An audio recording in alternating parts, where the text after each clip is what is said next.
I'm in Toronto this morning. So, hey, if you're in the Toronto area, I'm out right next to the airport at the business district out there. So, if you would love to meet up or just have a chat, let me know because I'm here for till Saturday.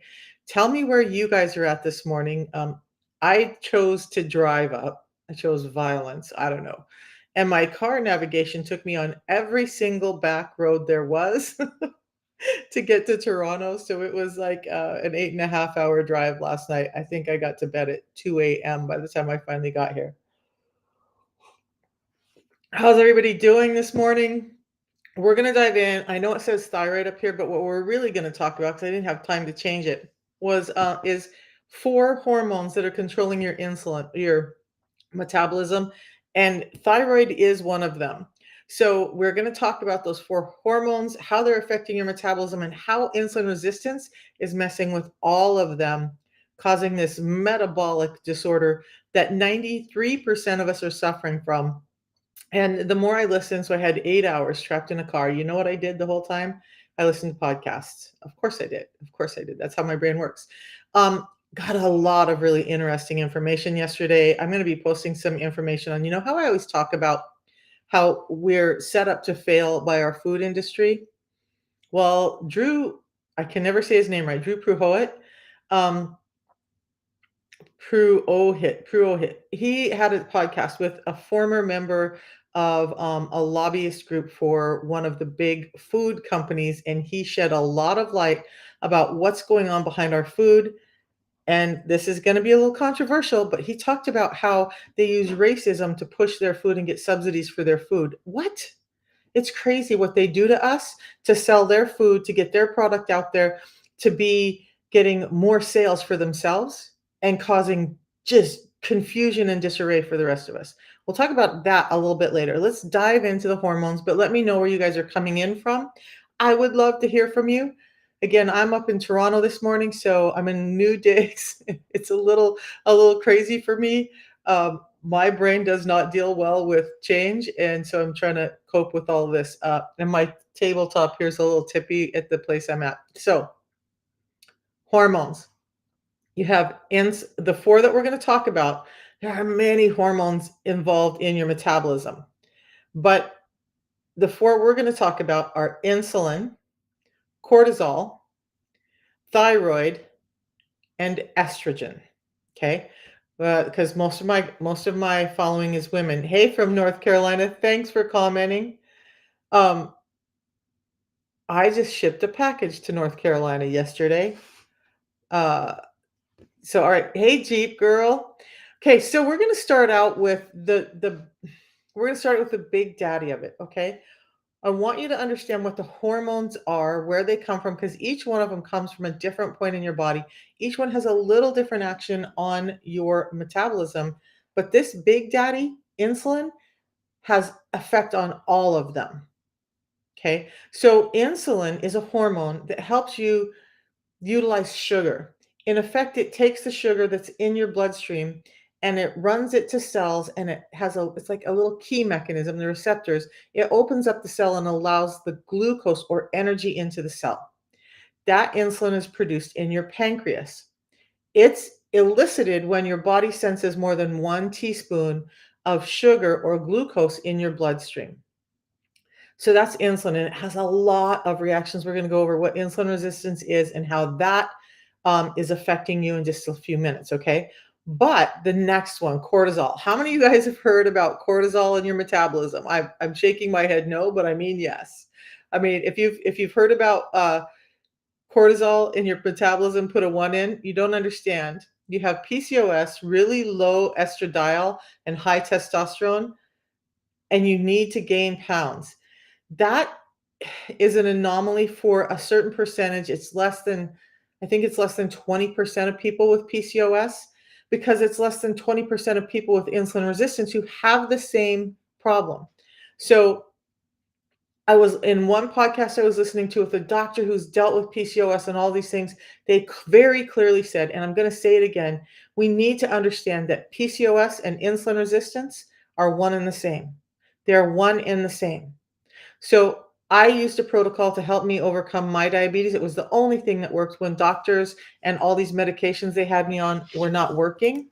And we're going to talk about that in a little bit. Obviously, we're going to talk about the solution because why would I be on here telling you all the doom and gloom if I wasn't here to give you some solutions? Now, not all of the solutions are the protocol. I'm going to give you some tips and hints as well. Okay. And there's nothing wrong with me helping people by showing them a protocol that's going to help their health like it has millions and or thousands of other people. So the next one is cortisol. Now your cortisol is produced by your adrenal glands and it's really a stress hormone, but it tells your body how to metabolize those or it helps in metabolization of the glucose. So it helps with the metabolism of carbohydrates, protein, and fats, but it also helps regulate your blood sugar levels. When you're stressed, cortisol is going to dump more blood sugar in because it's perceiving that you're going to need energy to get out and do stuff. It's saying, hey, this body's got to get up and go. And we got something going on. A lion's chasing us. Some big stress is coming. And so we've got to be ready to go. So it's going to start pulling glucose back into the bloodstream. That's cortisol. So high stress puts you in in a slight state of cortisol um, cortisol inflation constantly. And we're going to go back over all of these in a minute. Then there's your thyroid hormone. So your thyroid hormone is produced in your thyroid. So insulin in the pancreas, cortisol in your adrenals, and thyroid in your thyroid. Your thyroid is put out as thyroids, your brain puts out a thing called thyroid stimulating hormone. Your thyroid starts producing T4. It has to get converted into T3. We're going to talk about all of that and how insulin is preventing some of those steps from happening. But then, and so thyroid is like the energy regulator, right? So we have insulin delivering the energy. We have cortisol queuing up the use of that in stress situations, right? But we have thyroid telling your body overall, like a thermostat, telling your body how much energy to use and when to use it. So that thyroid hormone is really, really important. And it also regulates, so all of these are also having, especially thyroid and insulin, having effect on fat storage. Thyroid is saying, okay, we have enough energy in the system right now. We don't need this extra energy, so we're going to store it as fat. So not only does insulin carry and store fat when cells won't take it up, but thyroid is also saying, hey, we've got too much energy. We're going to store some of it as fat, or we're going to use up all the energy we have. Hey, Misha. Or hey, Misha. I read the comment, Janice. Woo! It's that kind of morning. I need to finish my tea. Then, so we're going to look at it in a hierarchy. Thyroid or insulin, cortisol, thyroid, and then we're going to take a look at estrogen, especially for women. So estrogen is produced in your ovaries. I've gone over it in PCOS talks. Thank you. And we're going to go over it a little bit briefly this morning about how estrogen is being affected by your insulin. Yes, I'm in Toronto until Saturday. Steffi will be joining me tonight. I haven't talked to her yet because she's been super busy. I'll talk to you about that in a second. Let me finish with the estrogen. Estrogen is involved in development and regulation of the female reproductive system, but it also plays a role in metabolic homeostasis through the receptors. And I'm reading because I can't remember all of this stuff, you guys. But it helps modulate mitochondrial homeostasis. Mitochondria are like the little energy powerhouses in our bodies. And so dysregulation of estrogen can lead to metabolic disorders as well. So cueing you to store more fat. You're very, very helpful, Bill. Very welcome. Why am I reading the comments in my statement? I don't know. I don't know. Yes, I was amazed. I thought normally I'm going to go back to the drive to Toronto and I'm going to talk about Steph. Normally, because of my ADHD, and like seriously, if I'm sitting still in a car and I'm not distracted by 100 other things and I have to just focus on the road, I get like extremely fatigued and I normally don't make it 8 hours of driving. I started feeling a little fatigued last night. I had this tea mixed with a little of a matcha that we unfortunately don't carry anymore because it doesn't have caffeine in it. I didn't want to be awake all night, but made it here just fine without fatigue. Was able to get here, get all settled in, and fall asleep just fine. But the tea actually works for keeping me focused and awake and through all of that. So, Steph, I want to talk about Steph, and then we're going to come back to the thyroid. So, Steph, Nurse Steph, will be here tonight. She doesn't get in until about 7:30. I'm hoping she'll go live with me one or two of these days. It's a little chaotic because we have different ways of teaching, right? But we're going to try and put it together and get the two of us. I'm going to try and convince her to, and she will say yes. We'll get Nurse Steph in here and talk. And then tonight there should be some teaching by one of the medical practitioners up here in Toronto, where they're going to talk about the system, the protocol that I use, and describe some of the same things I talk about, but they're going to describe how it works and why it works. And so I'm going to stream that live tonight, and I believe it's at 8 p.m. I will put up a video later today for that live. So if you're a current client, or if you're just really interested in getting more information, join me with that live tonight, and I will get a video up earlier in the day so you can plan. I hate last minute notifications. I hate them. Okay. Insulin, cortisol, stay focused. Insulin, cortisol, thyroid, and estrogen. So we know that insulin is delivering the sugar. We know that cortisol is maybe releasing some more into your system because it's cueing the need for more energy in the body. We know that thyroid plays a role in regulating how much of it you're utilizing now and how much of it you're storing for later. And we know that estrogen can, through some pathways, cue more fat storage and energy uses, especially in younger women who are still having cycles. Now, in older women who have their cycles dropping off, it's crazy because now estrogen also is regulating metabolism and how that energy gets used a little bit. So when estrogen starts to drop for women as they age, you start to see pounds start to come on. You start to see, aches and pains and a lot of the same symptoms of insulin resistance because estrogen is now low. But hang on, because we're going to come back to estrogen in a minute. But let's start at the top with insulin. Insulin is like, we call it a primary hormone because it's one of the hormones. Like if it wasn't delivering this packages of energy to your cells, you would waste away and die really quickly, right? If we couldn't get that energy to your cells at some point in time, there would be no point. Insulin is what we call anabolic. It wants things to grow. Okay, so it's going to do its job, and it's going to take, as long as it's present in your system, it's going to cue things to grow. It's going to cue your fat cells to grow too. But what happens when we have too much insulin, some of the cells start to become resistant because they're overloaded with it. They're overwhelmed with it. They feel like I do in a big crowd. They're just like, I can't take anymore. I need some space. I don't want you around me. I'm done. We're just taking some space. How does all that happen? And some of the stuff, you guys, that I learned from this guy who used to work for one of the big food companies and was, kind of dropping some beans on or tea on how the food industry is subsidizing their poor food and making us sicker. It was crazy. But he talked about some of the things like the crop rotation, and that he said in, what was the percentage?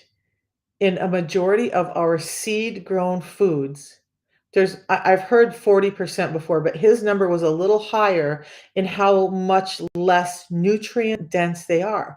So when people ask me why I do the protocol and why I supplement, that's some of the reasons why.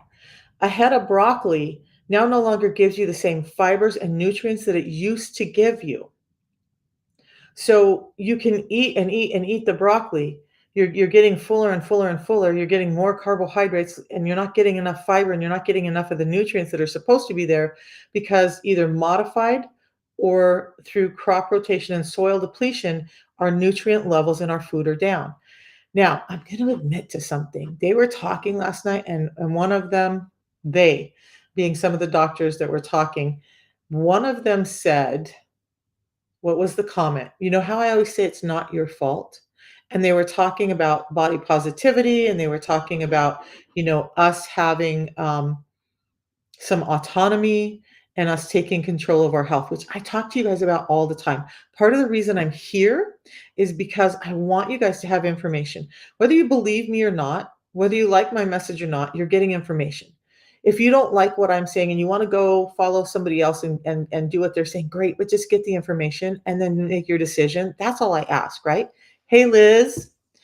So what we're talking about with all of this stuff as I start going into all the hormones is you have to start taking control of your own health. You have to stop allowing doctors to tell you what to do. Time and time and time and time and time and time and time and time again, I heard from these guys how doctors do not have nutritional courses. They get their PhD without many of them, I think it was like 80% of them, never even have a nutritional course. So I've been giving them some grace, saying they get one nutritional course. Well, the other 20% get about one course. Nutrition is optional in their course load. Many of them don't ever dive down that road or and take even one course on nutrition. But then you look at the fact that the nutrition books are read or are written by Big Food, who is getting subsidies to push out the foods they want. How did cereal, something that turns your glucose up so high in the morning, how did it become a staple in our diet? How did it become the healthy thing that we're supposed to have in the morning? Because of subsidies and food. Now I'm off on a tangent, but I'm just going to tell you our food is not the same. Our food is turning into glucose much more quickly. We are buying into what they're telling us, and we're not educated enough in ourselves because we've trusted people for so much of our health. So start taking control of your health. Start understanding that it doesn't. I'm 60 years old. I grew up on a little farm in North Idaho. We grew our own food. We had cows, we had chickens, we had goats, we had the whole thing. And yes, I saw all sides of that harvest, right? So I understand what heirloom foods should look like, and they look very, very different from the foods we have today. And I'm going to tell you, on our little farm, even though we were just growing food for our family, my parents, especially my dad, who's Native American, was very cognizant of the peas and beans were here last year. So this year we're going to move them down and we're going to put them over here and we're going to put this food next to them and we're going to rotate where those crops were grown on our property.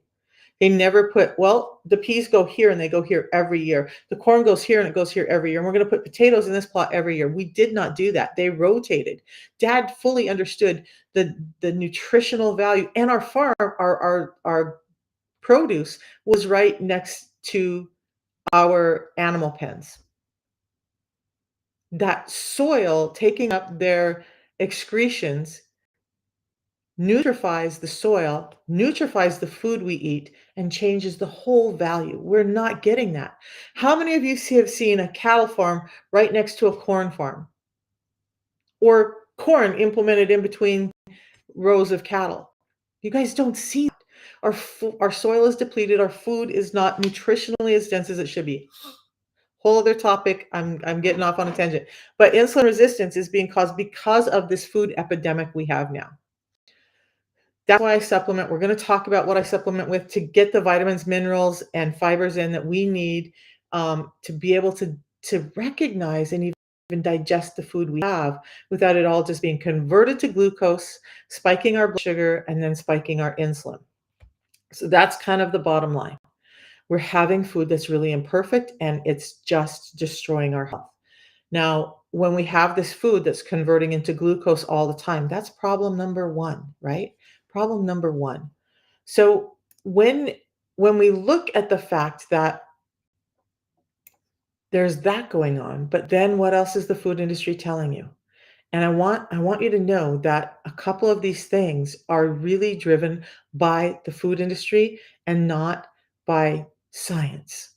So this eat every 2 hours, there is not a scientific study that shows that eating every 2 hours will increase your metabolism. In fact, often the opposite is shown in that every time you're eating, you're spiking your glucose and then you're spiking your insulin, and now you're insulin dependent, even as a non-diabetic type 1 or childhood diabetic, you're dependent on insulin because that's what your metabolism knows how to utilize. So stop eating every 2 hours. Stop all the snacks. When I grew up, when we would take long road trips, you know what? We maybe had some water in the car. We didn't have bags of chips and cookies and sodas and juices and all this stuff because we didn't even think about it. Like, so what? We're gonna drive for 4 hours. We'll have dinner when we get there. Nobody was like, "Mom, I'm hungry, I need a bag of chips. Mom, I'm hungry, I need a cookie." No. We're destroying our metabolisms by eating the way we do. We were built as human beings, we were built to have times of feast and famine, and we've destroyed that. So, I do some intermittent fasting. All right. Too much glucose too often creates insulin in your bloodstream all the time. When that insulin is chronically high, it causes insulin resistance. With insulin resistance, we're going to step into cortisol because these are kind of the two big granddaddies with your metabolism. So when insulin is high, it's causing inflammation, it's causing your heart rate to go up, it's causing cortisol to be excreted at a higher level consistently, even a slightly elevated level, is going to start to mess with how your heart works and how much sugar is dumping into your system, creating more insulin. Um,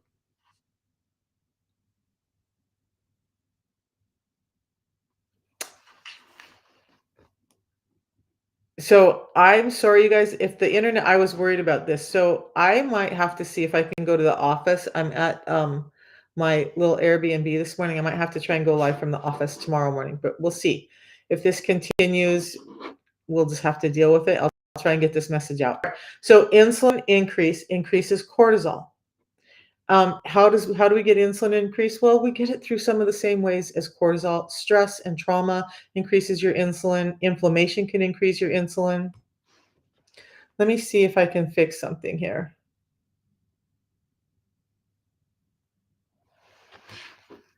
All right, is let me know if it gets better, you guys. It keeps telling me it's dropping. If that doesn't work, I'll just go fully to cellular data and see if we can get this live out to you. So, cortisol now, when cortisol increases though and increases your stress, it's increasing the insulin. So now we have this insulin's making cortisol go up, cortisol's making insulin go up, and you along the way you're being cued to hold on to that energy. Cortisol wants to use it because it senses stress, but insulin's wanting to hang on to it. And insulin's like, nope, cortisol, I know you're a big guy, but I'm going to hold on to some of this energy where, yeah, you can increase the heart rate, you can do some of that, but I'm going to keep storing this energy because I want things to break down. So now we have this negative feedback loop or positive feedback loop, I says really is. And they're forcing each other to go higher. Well, how does all the thyroid end up in this? So insulin, again, we're going to come back to insulin. Well, first of all, I should tell you cortisol, you guys, the two things that I'm going to tell you, I think are the most important for all of these hormones are what we're eating and when, and stress. You know, all of us have these devices, and I'm just as guilty as everybody. And I keep trying, and I'm going to keep working on it. And I hope you guys do too. But we really like need to clean up our sleep space. I would invite people to start putting the phone down before they go in their room. I might have to buy an alarm clock and utilize that, right? So I don't have the blue lights and all the dopamine hits from the scrolling, and that's keeping you awake at night and allowing you to not sleep as restfully.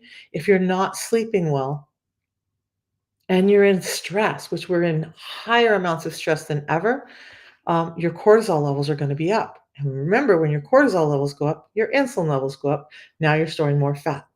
Okay. So meditation, whether it's prayer, whether it's just meditation, the best way you can start your day and help get those cortisol levels down is to just simply meditate and be mindful, focus on positive things, stop looking back at the past. And she said something that hurt me yesterday, and I don't like what they did, and I don't want to go do this today. Start focusing on what you're thankful for. Start focusing on what makes you happy and get those cortisol levels down. It's going to be huge for all of the other hormones.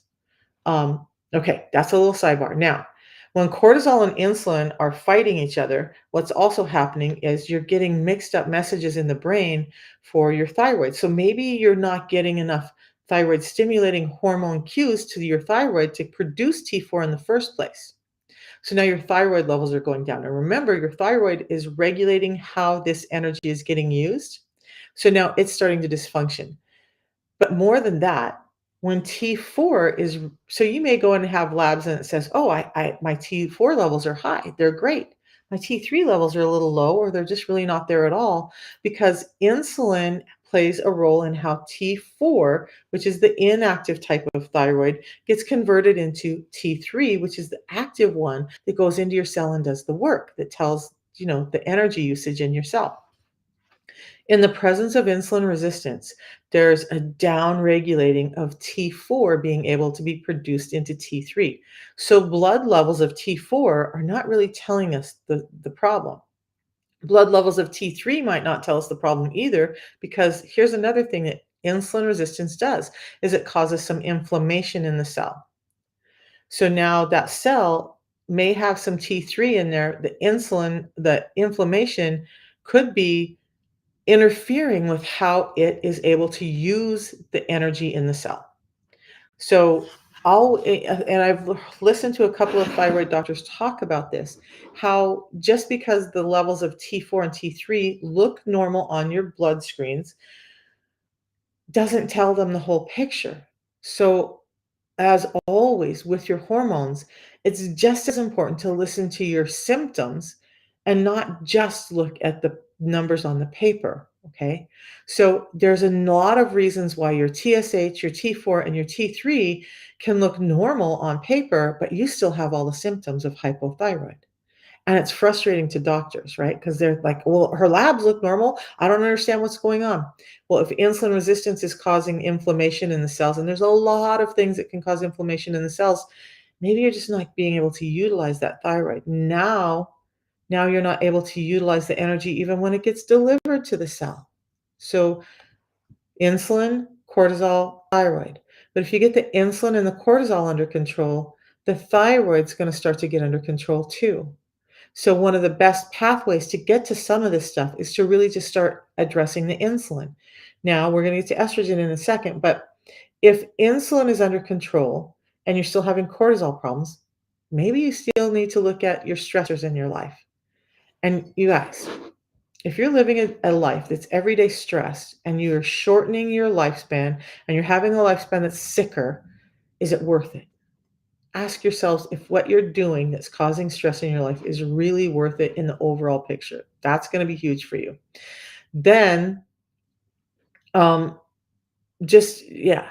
So insulin, cortisol, thyroid. Okay, get rest, get the right foods in, and if you get the insulin under control and you still have some issues left, then you can start to look at, is there something else going on with my thyroid?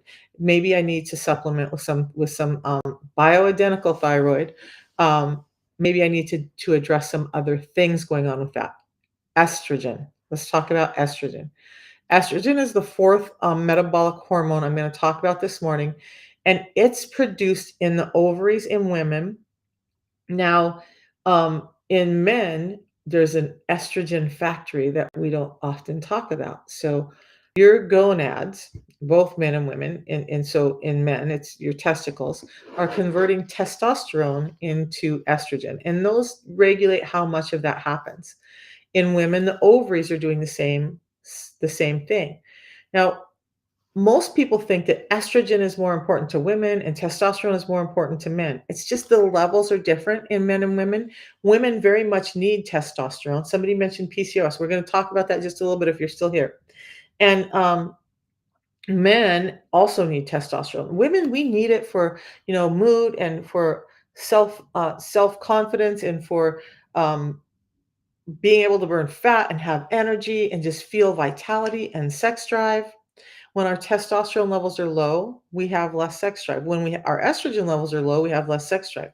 Now, in women, when insulin is present in such high amounts, it's changing how the testosterone is converted into the estrogen. And that whole thing, I don't have time to talk about that all this morning, but that whole thing changes how your whole cycle works. So you're not getting estrogen cues at the right time, and you're not able to get rid of the estrogen out of your system at the right time. Now you're having male pattern baldness, and you're having facial hair, and you're having weight gain, and you're having mood swings, and you're having less in sex drive, and you're being told you can't have kids. When it all comes back to this imperfect food and the fact that we're eating too much too often, I'm going to say it one more time. PCOS and insulin resistance are one and the same. PCOS and insulin resistance are one and the same. Understand that. The markers for what they will diagnose you with PCOS are there's like three main ones, and I can't remember them all right now. But those are happening as a result of insulin resistance. And then they're just markers that go, okay, this person is insulin resistant. Oops, they have this thing that we're calling PCOS. But it's insulin resistance or metabolic infertility in the beginning. Okay. Um, so, in order to get all of these other hormones that are doing their job in your body to act correctly, don't you think we should start at the top, the guy that's regulating it all? So, if you go to work and you have a crappy boss, and he doesn't know how to lead, and he doesn't know how to delegate, and he doesn't know what's going on in the company, is the company going to thrive? It's not. So companies will replace that boss with a better one who better understands how to put people where they need to be utilized, how to regulate all of that, how to delegate the right jobs to the right people. And then the company starts thriving. Your body's the same way. Thyroid or insulin is like that CEO in your body. Okay. So it's it's really kind of deciding how the other hormones or the other players can work in your body and do their job. And when it's a bad boss, it's messing with all of that. Okay, so that's a different view of insulin resistance. Man, this losing connection is driving me crazy. Where was I going to go with that? Any questions so far? Is any of this making sense to people? Do you guys have any questions about that? I'm going to come back to insulin resistance. We've already gone over what it was, all of that. We've talked about soil depletion. We've talked about how insulin really regulates all the other things in the body. And I think it's super important because this internet is so sketchy. I'll try to do some short clips on this today and get them up. But if you understand these two things, well, there's three things. Well, there's more things, but we're going to keep it simple. Stop eating so much. Regulate the sugars coming into your system by replacing fibers that are in your system, in your diet. And I don't have my packets here. So I have a tea in the morning and a pre-meal drink before I eat anything. One of the ladies that I was listening to last night, and it's always so heartwarming for me when I'm hearing doctors saying the same thing, doctors who are specialists in metabolism or all these things who are saying the same things that I'm saying, because then I'm like, okay, I'm giving them the right information. But she said that she aims to get 35 to 40 grams of fiber in her diet a day. One thing I heard on one of the podcasts as I was making this long drive up here that really I have to look into, because you guys, you're going to find conflicting information. So, like Dr. Ben Bickman says, uh, fiber is not an essential nutrient. And I believe that's true. But this doctor was like, the three things that are essential are fiber, protein, and fats, and not so much carbohydrates. So, is the fact that fiber is essential because it's a part of a carbohydrate? And so it's just two different ways of looking at it. I don't know. I got to dig into that. But I totally believe in fiber in your gut. So when you have a gut that there's three, she rattled off a big name, and I repeated it so many times last night so I would remember it to tell you guys. But there is an enzyme that's produced in the gut that's present when you have these three main negative gut microbiota, and they're causing a lot of that inflammation and the craving for excess sugar. So the more sugar you get into your bloodstream, the more it's changing that gut microbiome. And then these three main players in that microbiota are making you eat more sugar, causing more of the problem. But if you can start to get that fiber in, That fiber is going to rebalance and get you back to a good probiotic state where those sugar cravings and that inflammation and the gut distension and all of that can start to come down. Why is your insulin? Because both of those things, okay, why is insulin high on semaglutide and a statin? So I'm going to preface this real quick. Okay. I have to make this disclaimer. I am not a doctor. I am not a nutritionist. I am relaying information that I've learned from others. So with that, I want to tell you this. And this was very clearly stated not only on the podcast I was listening to last night, but multiple others. And I don't just listen to the same people. I find other people and I'm the same way as you guys. I will listen to it if it makes sense with what I know. If it seems to fit with what I've experienced in my life, I accept it. If it doesn't, I question it and see, is it really what feels like the truth to me? But let's ask you, are you deficient in a statin drug? Are you deficient in semaglutide? Is that what caused the issues you're having?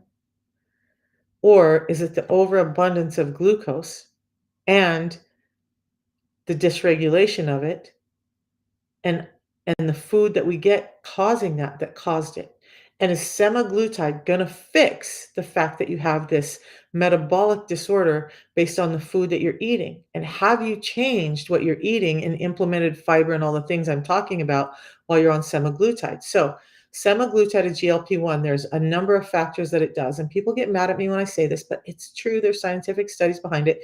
Semaglutide actually increases your insulin production in your system because it's trying to say, well, they're having problems utilizing energy.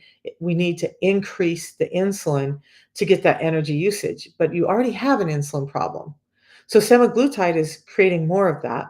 Um, it's also creating some gastroparesis, some mild and sometimes severe uh, paralysis in your gut. So your intestines, your gut, and it's slowing down how food is delivered.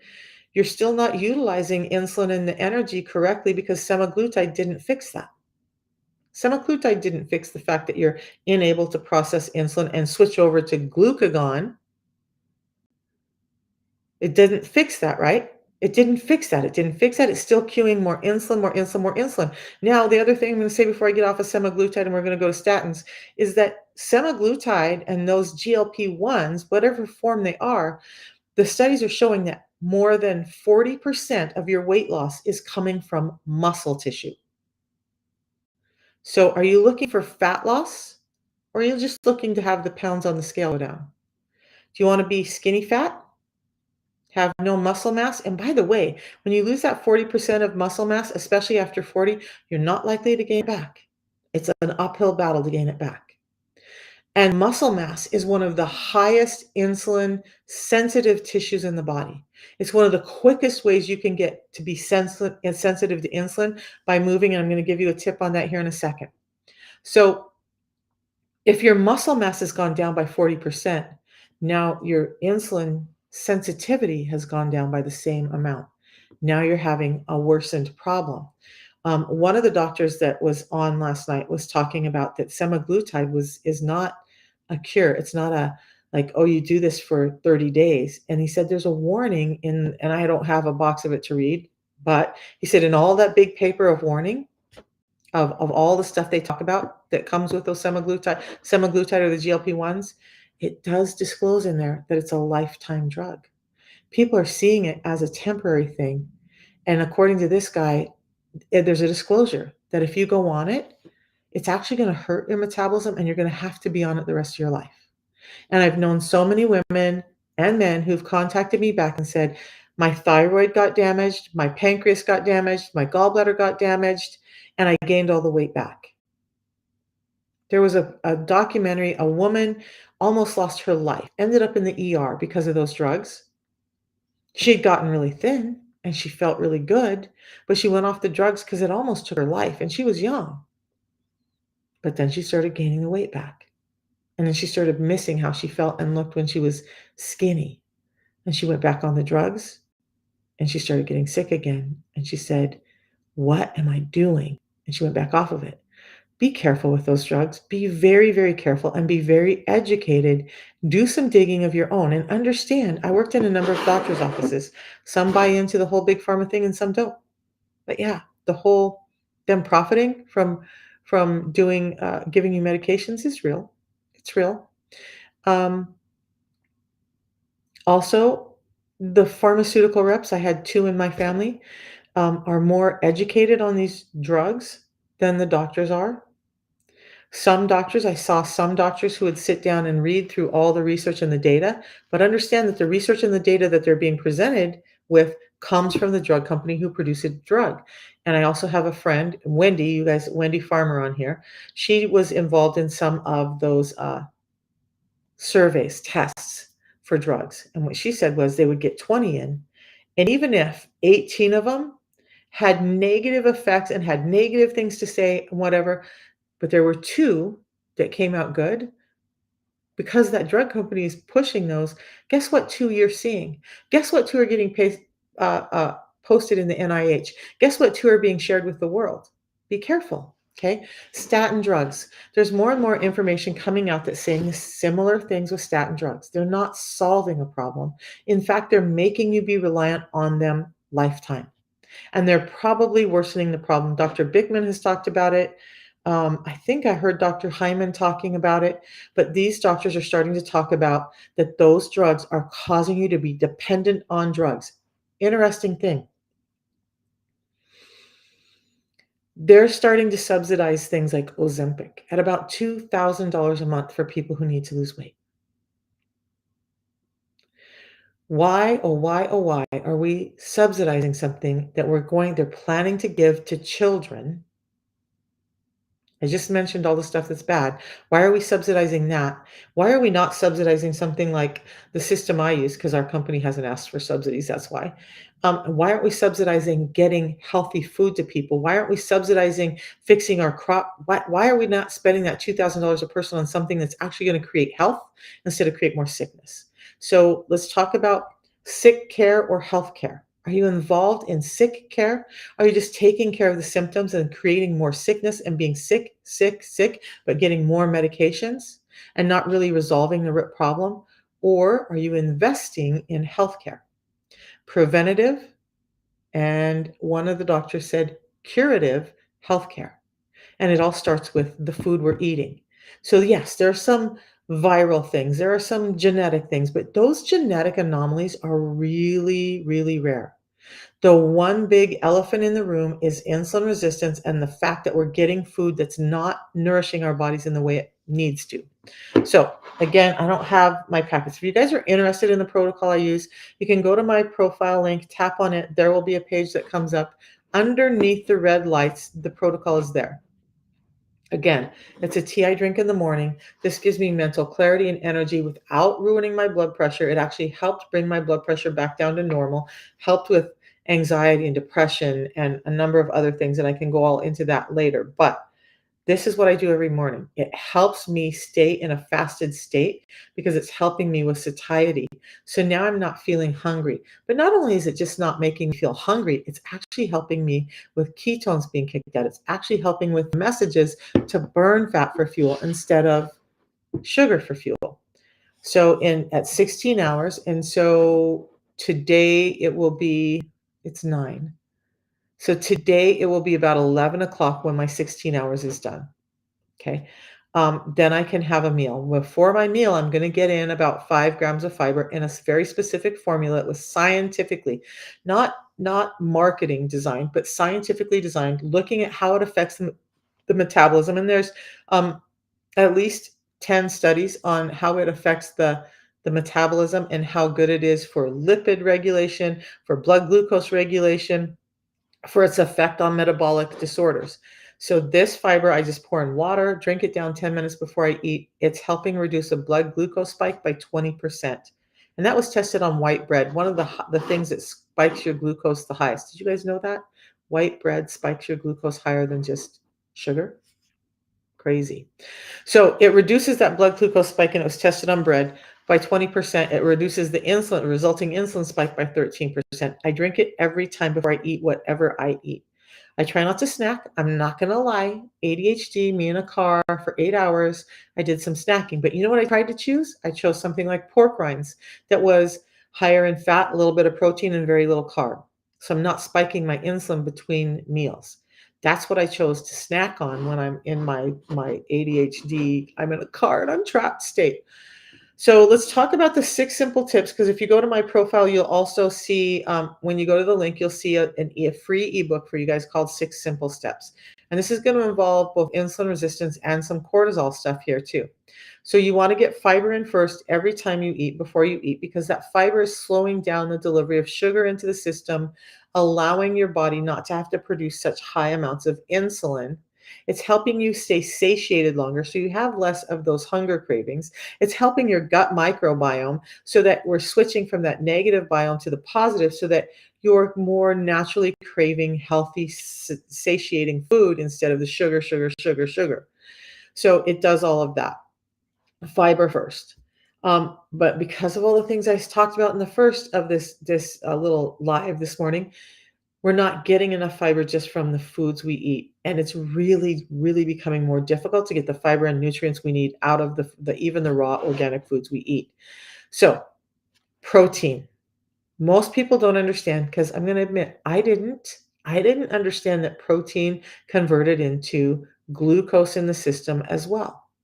So part of the protein you eat goes into those proteins, those building blocks, and there are so many proteins in your system that go here and there, and they're messengers for this and that. Like that protein goes everywhere. Doesn't just go into the muscle cell. Okay, so it converts into protein, and most people need about 150 grams of protein. If you want to be about 150 pounds lean, you're going to need about 150 grams of protein in a day. This doesn't mean I want you to get out of scale and measure all your food and do all of that. One thing, an old health guy said, and I still hold by this, for your protein.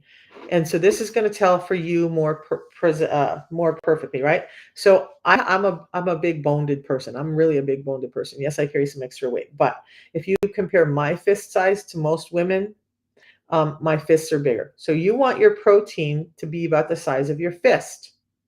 That's the portion of protein that you need to get in each meal. Now, we're going to talk about OMAD and the fact that I'm only eating 2 meals a day in just a second. That's the amount of protein you should get in. That should be around 35 to 50 grams of protein, right? Oof, that's not enough. So we'll talk about that in a second. You should probably get about the same amount in dark green above ground vegetables, okay? But protein first. Protein is building your muscle. And when we talk about muscle, it's also heart, liver, kidneys, all of those organs are muscle as well. But it's also giving you these other protein enzymes that's breaking down into, and it's just keeping your body functioning, moving, more healthy. But part of that, almost half of that, converts into glucose. Do you wonder why carnivores are doing so well? Because they're still getting glucose. Am I advocating for the carnivore diet? Not yet. I don't know. Will I ever? Maybe. I don't know. Okay, so fiber, protein, and then fats. This is interesting. I've talked about how when muscle cells are encapsulated by that really thin membrane, that kind of little white membrane you see when you cut through meat, that membrane is made up of fat. If you're not getting in enough fats, that membrane gets thick, thin, and weak, and the muscle starts to have dysfunction and can break through that membrane. But what one of the doctors was talking about last night, and again, something I didn't realize, is that all of our cell membranes are about 50% protein, 50% fat. So when we're looking on a cellular level, if we want to be healthy and have cells that are structurally healthy, we've got to have proteins and fats in the diet. The fats I'm talking about are not the seed oils. If it says seed on it, stay away from it. And I was hearing somebody talk about that last night too.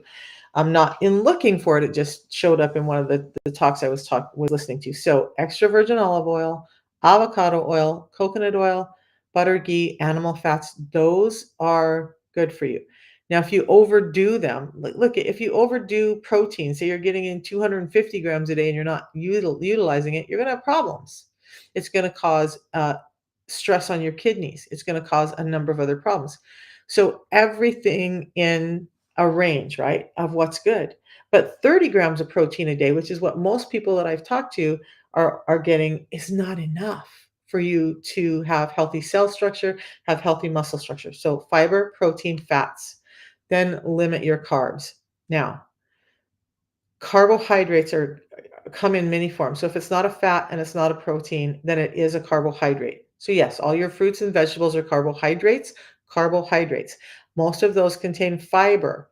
Um, that's the big difference, but the fiber's been being stripped out of them. So limit your carbohydrates. And when you focus on them, like I love pears and berries. They're higher in fiber, lower in sugar, and have some other good properties to them, right? Some of the other fruits, maybe they have some great properties. So I'm not saying don't eat them. I'm just saying don't gorge on them because you need to make sure you're getting fiber in. So you know what? If you're going to have a banana or some of these other ones that are high glycemic, how to get them down to medium or low glycemic is to add fiber in first. That's why I drink the fiber I drink. So fiber, protein, fats, limit your carbs. Now the last two are a lifestyle. Do some intermittent fasting. Stop putting food in your face every moment of the day. Every time you put food in your face, you're spiking your insulin. Food goes in, insulin goes up. Food goes in, insulin goes up. Insulin stays up, you have a problem. That's what's happened to us. So do some intermittent fasting. It's easy and it's what we're built for. We are built to intermittent fast. Long-term fasting for women of childbearing age, can it be stressful for them? Yes. There are great sources out there like Dr. Mindy Pelz who tell you how to do it in a childbearing age, but they still recommend some intermittent fasting. Okay. I want to come back to OMAD in a second, but the last one is get in some exercise. How many of you guys want just like a simple thing? If you're tied to your desk all day, like I am primarily, if you want a simple exercise that can start helping your body be more insulin sensitive, do you guys want that? That you can do while you're sitting at your desk? That's not going to make you look like a crazy person. Type in a 1 if you want that simple exercise. All right. I'm while you guys are deciding if you want to know it, I'm going to talk about OMAD. So I think that OMAD, and I'm going to give you that exercise in a second. I've been trying to figure out why so many people are trying to go to OMAD. So many of the people who are in the know about metabolic flexibility are starting to say that, OMAD day in, day out is just not healthy for you because you're not able to get in the nutrient load that you need in that one meal unless you're just going to gorge. Then your digestive system is really working hard. So 2 meals a day is great. And if you can get in that 50 grams of protein or higher in each one of those meals, so you're getting closer to that 150, great. I'll share with you what I do. And then, but I think that people are going to, and correct me if I'm wrong, if you're one of the people who's gone to OMAD, correct me if I'm wrong. But I think because of this whole thing of calories in, calories out, restrict your calories. And yeah, there's some truth to being in a slight calorie deficit, but when you restrict your calories too low, you're down regulating your metabolism. So is OMAD, because of the amount of people who are starting to dive into OMAD, is that because you guys are thinking that if I do 1 meal a day, I'm restricting my calories enough to lose weight and that's going to help me? And if a little bit of fasting is good, a longer fast every day is good. Let me know. Let me know if you think that. Put a 2 in since I had you guys do 1 for the exercise, and then we're gonna come back to the exercise while you guys are deciding on the 2. So there's a muscle that you use, when you're standing, when you're walking, that uses a lot of energy. Even when you're just standing still, it uses a lot of energy and helps you be more insulin sensitive, and it's your soleus, your calf muscles. So if you would, while you're sitting down, while you're just sitting at your desk every day, and every time you think about it, just start raising your heels. Do some calf raises just sitting. Just sit and raise your calves, activating that muscle, which is one of the bigger users of insulin in your body, is going to start to help you become more insulin sensitive. And I'm not going to say that doing calf raises at your desk every day in the absence of other exercise is going to cure everything for you, but it's certainly an easy way to push yourself in the right direction. Do some weight bearing exercise, walk. Those muscles are highly activated during walks more than any other muscle, um, I think. So do those calf raises while you're seated. Just do them as many times as you can. Every time you think you can, it's going to start helping with the insulin uptake or insulin sensitivity in your body. Um, so OMAD. So anyway, I'm gonna say I wouldn't OMAD once in a while, I get it. Like every once in a while, you're just not hungry, you're just busy, and you're just trying to get nutrients in for the day. Now, I've played with a lot of types of fasting, but on the backside, what everybody doesn't see is even when I was trying the flow fasting, which was 48 hours a week of fasting, I still sat down because this is how my mind works. And I plugged out like if I eat these meals during the week, am I still going to get the overall nutrition I need in a week? And I made sure that I was focused on nutrition, protein, fats, and yes, some micronutrients. But with the system I use, I'm not worried so much about the micronutrients because the tea is high in A, C, E, D, K, pretty full panel of vitamins, um, minerals like manganese, selenium, magnesium, and a number of others. So I know that I'm getting in good nutrients through the tea and the fiber alone. But as far as the macronutrients, I'm focused on getting in 35 to 40 grams of fiber in a day. Now, I don't eat as many vegetables as I should, so sometimes I drink an extra packet of our fiber just to make sure my fiber level is up. Those are the 6 simple tips, though. Those are the 6 things you can implement in your life that are gonna start to help you become more insulin sensitive. Now, for cortisol, you've gotta get your stress levels down. Meditation, you guys, there's a meditation put out by Mind Valley and Vishen Lakhiani. I've been listening to it for years, haven't listened to it recently, and I'm going to start implementing again. It's called, I think it's called the 6 phase meditation. I can look it up and let me just look it up right now. It's a very simple meditation that shifts your mindset to positivity, finding the things you're grateful for. If you can find things you're grateful for in the morning before you get up and head out for your day, the whole rest of your day is going to look different and your stress level is going to come down, which means your cortisol level is going to come down. And they're showing that this morning meditation, when you have those high levels of cortisol first thing in the morning, that meditation helps to regulate that cortisol level and starts to allow it to drop down more naturally. Cortisol should be high in the morning and drop down all throughout the day and kind of dip to a low in the evening just before you go to bed, right? You don't want a racing heart. You don't want extra energy in your system just before you go to bed. So cortisol is high in the morning. Get up, get going, utilize your energy, and it should start to dip down. Meditation helps that happen. And that's just mindfulness, being positive and happy and thankful for what you're doing. Unplug from the constant scrolling. We're getting so addicted to these dopamine hits by scrolling through all of these medias and listening to negative stuff. Man, I try not to listen to a lot of negative stuff. And when I see negativity coming across my live, I try to get rid of it, or my screen, I try to get rid of it because that's just causing more cortisol release, which is causing in more disease in my body. So, good sleep, some meditation, do those 6 simple steps. You should get your insulin resistance and your cortisol under control just by doing that. And then you'll find that your thyroid and your estrogen are most likely going to fall in line as well. And you're going to start to feel better.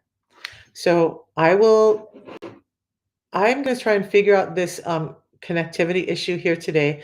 I'm also going to head into the office in a couple of hours, and I will see if I can get in there early in the morning to go live, where maybe the internet's more stable. Okay. You guys have a great day. I hope it was helpful. Remember, if you want the system that I use to help overcome my all of this, the insulin, cortisol, thyroid, and estrogen issues, it's a domino effect. If you want to know what I did to help with my insulin resistance, just go to my profile. You'll find the links to the protocol I did. You'll also find a way you can contact me and just have a conversation to see if this is right for you. Because I want you on AFib. I am not a heart specialist, so I am not the one to talk to about AFib. I will tell you, Rhonda, we have a cardiologist, Dr. Ahmed, who recommends the system that I use to every single one of his patients. He just titrates how much of like the Unimate they're doing at first. Um, Again, I'm not a heart specialist. I can tell you about hypertension. I can tell you that hypertension leads to almost all of our, so it goes like this. We're going to go in reverse. And I'm not going to speak directly on AFib because that's just, I'm not qualified to speak on that. Um, but when we look at deaths per year, one of the leading causes of death, or the leading cause of death, is cardiovascular diseases. Okay. 50,000 people a day, and I know that number's risen, die from cardiovascular diseases. 80% of cardiovascular diseases are caused by long-term hypertension. Now, there's some other reasons that it could be, and that's why I'm not qualified to talk about that, right? But when we step back a step further, so 80% long-term hypertension, about 95% of long-term hypertension is caused by insulin resistance. So my answer is always get control of the insulin. And by the way, this is a natural product, so it's not forcing the body to do anything. It's not changing the body's actions in any way that's unnatural to the body. It's building health from the inside out. So you didn't get sick, you didn't have problems with in a week, in a day. Give yourself some time to get better. So do 90 days of the system, see how much of your life gets back. When you started to clear that elephant out of the room and you start to feel better and you can start to get rid of all of these symptoms that are mucking up the picture, then you can laser focus in on what's really going on. Jess and Mark, thank you. So, Jess, can you talk about that before I hop off? Will you talk about that a little bit? He's on the system. And what's happened if he has AFib, will you be willing to share? And I'm gonna screenshot this because I want to reach out to you. And I would love to get your story if you're up for that, so that I can share it with other people who have these questions. I would love to do that. I'll probably message you after this live. But if I'm going to take a minute longer, Jess, if you want to share how this has helped your husband, I would love for everybody to know that. So any other questions while she's hopefully typing in an answer for me?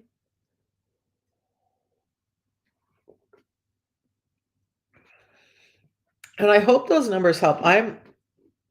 When this is not about this, we're just going to chat for a second now. I'm hoping that Jess will share her story with us. But you see those, is it, they're not anagrams, there's the word pictures. I've had like Clifton Strengths done and numerology and all this stuff. And, I'm really starting to pick back up into learning what my strengths are. Teaching and learning are a couple of the things that are my just innate strengths. So I'm going to do a word art that has all of those strengths so I can remind myself of where I need to stay and feel strong in, because we all have strengths that are higher than others. And we want to dive into those, right? He's not on the system, but we're both about to do this because things are slowly improving since you. You know what? And here's the thing. Your diet starting with fiber first. He also has GERD. So GERD also can be linked to insulin resistance. It's crazy. You guys, every time I find something that somebody asks me and I'm like, oh, it's not going to be related, and I go digging, then yep, it is related. So GERD, that acid reflux you're having, is in part for many people. So your acid in your stomach and in your urine are two of the highest acidic places in your body.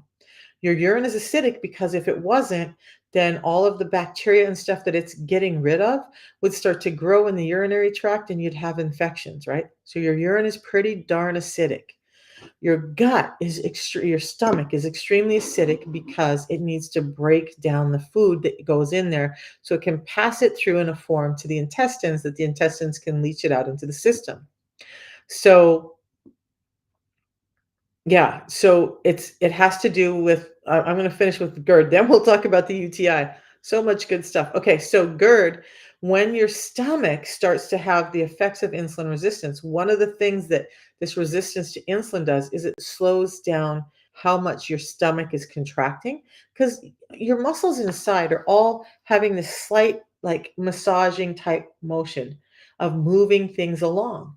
Well, insulin resistance slightly freezes the stomach. So now that acid is sitting in there and not passing through, not being utilized like it's supposed to, and it bubbles back up and you get GERD or acid reflux. Okay. Those acids go up when you eat to help digest the food, but the food and the acids are not being passed out and the stomach's not digesting like it should. It goes back up in your system as GERD. It still leads back to insulin resistance. So UTIs, think about it. If your body is flooded with sugars, and if you're having UTIs, you may have itchy skin, you may have feminine like yeast infections, you may have a number of those things going on. So a couple of things, the excess sugar, the gut microbiome, and the kidneys not contracting as much as they're supposed to, plus all these other things that the kidneys have going on, um, can start to change your urine and cause this this perfect storm for you to have those UTIs.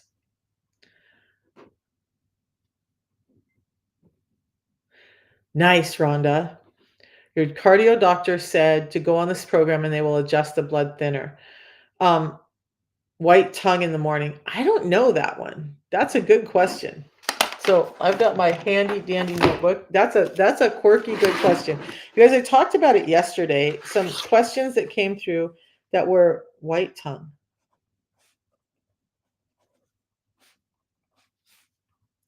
So one of those things that I thought, like, so there's two things that have come up recently that I was like, yeah, no. I mean, lipedema, I figured was related, but I just needed to have a little bit more information before I spoke on it.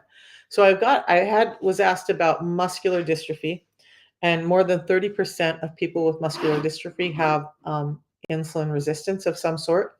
Crazy link, right? Chicken skin. We talked about that this weekend and yesterday, but I'm really fascinated by chicken skin and insulin resistance because it's not something anybody talks about. It's not something I even thought about, but it makes sense, right? So chicken skin is keratin buildup under the hair follicles. Well, where does keratin come from? It comes from keratinocytes, skin cells that generally give you the structure of your skin.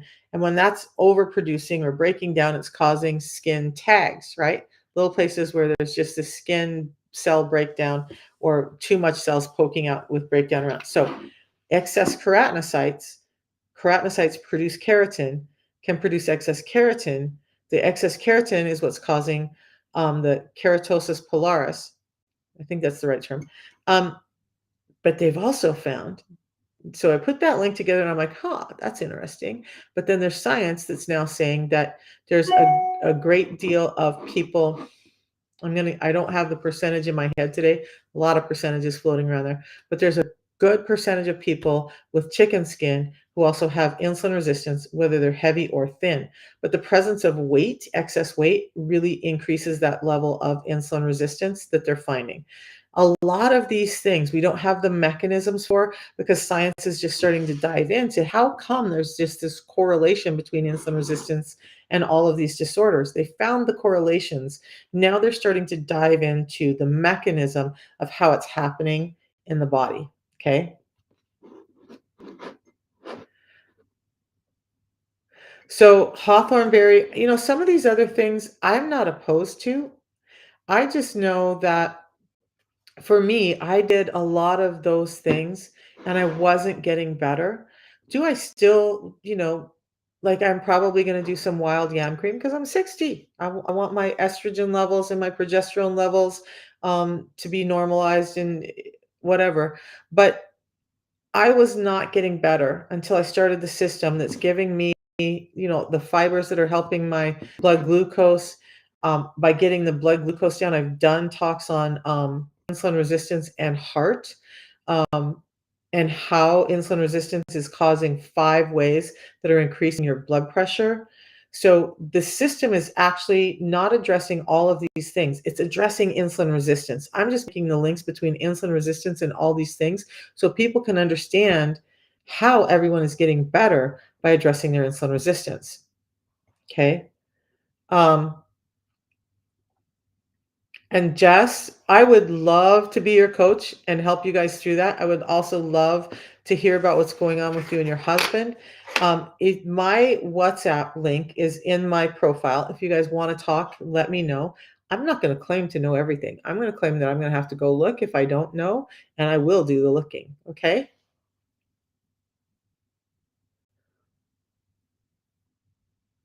All right. So let me message you, Jess and Mark, and let's get you started on the system. And I will be here. Like I didn't get to talk to people yesterday. I had intended to call people, but the traffic and these little back roads that it sent me on, there was just no way for me to be able to focus on both things. But I do love to talk with people. So yeah, Jess and Mark, I appreciate you hopping in and giving your opinion, and I'm so glad that your doctor is willing to write the prescription. So, you guys, you need to understand that this system is scientifically based and clinically studied, so much so that it's allowed to be in the prescriber's digital reference, which means your doctor can prescribe it now. Because it's a real food system and it's not on a formulary with your insurance, you're going to have to get a prescription from your doctor, buy the system, take those two things and send to your insurance. Okay. Many people's insurances have been reimbursing them when they do that. Many other people who have an HSA just use their HSA to pay for it. But so there is that way. And then I had somebody message me and they said they were having problems with the cost and was there a discount? So let's talk about that too, because when you start to feel better and you want to share this with your family, your friends, every time someone buys, you'll get a link for you to use to be able to share it with your friends and family. You'll get a save $10 on your next purchase. So if you have 5 people who buy from you, that's $50 a month off of the system. So there's a number of ways to go around it, and if you wanna do what I do and be able to travel and do all the cool things that I've done and change my life drastically, and you want to help people in a big way get their health back, let me know that too. I'd love to help there. So Jess and Mark, I'll message you in a minute. I'm gonna go shift gears and see what work I can get done before I head into the office and get surrounded by other people helping people. All right, you guys, we'll see you in the morning. Thank you.